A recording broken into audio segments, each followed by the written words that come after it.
രാഷ്ട്രീയത്തിൽ പ്രവർത്തിക്കുന്ന ആളുകൾ പലരും ഹാപ്പി അല്ല. എന്തുകൊണ്ടാണെന്ന് അറിയുമോ? പ്രധാനപ്പെട്ട കാരണം, ഒരു രാഷ്ട്രീയ പാർട്ടിയിൽ പ്രവർത്തിക്കുമ്പോൾ നമ്മുടെ ഇന്ത്യൻ സാഹചര്യത്തിൽ അല്ലെങ്കിൽ കേരള സാഹചര്യത്തിൽ മറ്റൊരു പാർട്ടിക്കാരനോട് വെറുപ്പും വിദ്വേഷവും വെച്ചു പുലർത്തുന്ന രീതിയിലാണ്. അവൻ ഒരു പ്രതിപക്ഷ ബഹുമാനം തീരെ കൽപ്പിക്കാതെ താറടിക്കുന്ന രീതിയിലുള്ള പ്രവർത്തനം.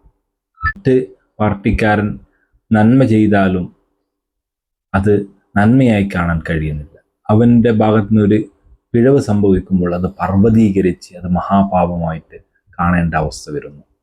അല്ലേ യാഥാർത്ഥ്യം? മറ്റൊരു കാരണം, ഒരു ബയാസ്. നമ്മുടെ രാഷ്ട്രീയം അല്ലെങ്കിൽ നമ്മൾ വിശ്വസിക്കുന്ന രാഷ്ട്രീയ പാർട്ടിക്കോ രാഷ്ട്രീയ പാർട്ടിയുടെ നേതാവോ ഒരു തെറ്റ് ചെയ്താൽ അത് പരമാവധി ന്യായീകരിക്കണം.